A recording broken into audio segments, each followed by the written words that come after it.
5-10 minute customer ഒന്ന് മെനക്കെടുമായിരുന്നെങ്കിൽ ഈ ഫോണിന് ഈ ഗതി വരികയില്ലായിരുന്നു. നോക്കിയേ, ഇതിൻ്റെ ഒറിജിനൽ ഡിസ്പ്ലേ ആണ് ഇളകി പറഞ്ഞ് കൈ വന്ന്.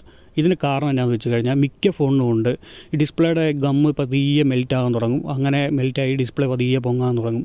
അത് നമ്മൾ ഏതൊരു ഷോപ്പിൽ 10-50 രൂപ കൊടുത്ത് അത് ഒട്ടിച്ച് തീർക്കാവുന്ന പ്രശ്നമേ ഉള്ളൂ. ഇപ്പം എന്നാ അതിന് ഒരു പുതിയ ഡിസ്പ്ലേ മാറേണ്ട ഒരു ഗതി വന്നു. നമ്മുടെ ഷോപ്പിൽ നമ്മൾ ഫ്രീ ആയിട്ടാണ് ഒട്ടിച്ച് കൊടുക്കാറുള്ളത്. അപ്പം വെറും 5-10 മിനിറ്റിൻ്റെ കേസ് കെട്ടിന് ചിലപ്പോൾ ഒരു ദിവസം വരെ എടുക്കും ഒരു ഡിസ്പ്ലേ ഒന്ന് മാറാൻ വേണ്ടി ചില ഷോപ്പുകളിൽ. അപ്പം നമ്മൾ കഴിവതും മാക്സിമം നേരത്തെ ചെയ്ത് കൊടുക്കാറുണ്ട്. എന്തായാലും നമ്മൾ അതിനുവേണ്ടി നിൽക്കേണ്ട ആവശ്യമില്ല. എന്തായാലും നമ്മുടെ അടുത്ത് വന്നു, നമ്മൾ പുതിയ ഡിസ്പ്ലേ മേടിച്ചു. ഈ ഡിസ്പ്ലേ ഇത്ര മോഡലുകൾക്ക് സപ്പോർട്ടാണ് ഈ ഡിസ്പ്ലേ. ഇപ്പോൾ ഇത്ര മോഡലുകൾക്ക് ഈ ഒരൊറ്റ ഡിസ്പ്ലേ മതി. എന്തായാലും കസ്റ്റമറിന് പുതിയ ഡിസ്പ്ലേ മാറേണ്ടി വന്നു. സമയവും പോയി കാശും പോയെന്ന് പറഞ്ഞാൽ മതി.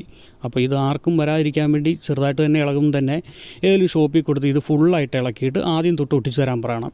അത് ഫ്രെയിമിൻ്റെ പഴയ ഗമ്മും എല്ലാം കളഞ്ഞിട്ട് നല്ല പുതിയതായിട്ട് ഗമ്മിട്ട് ക്ലീൻ ചെയ്ത് നല്ല രീതിക്ക് ഒട്ടിക്കാൻ പറയണം. അങ്ങനെ വരുമ്പോൾ ഈ പ്രശ്നം നമുക്ക് ഒഴിവാക്കാം.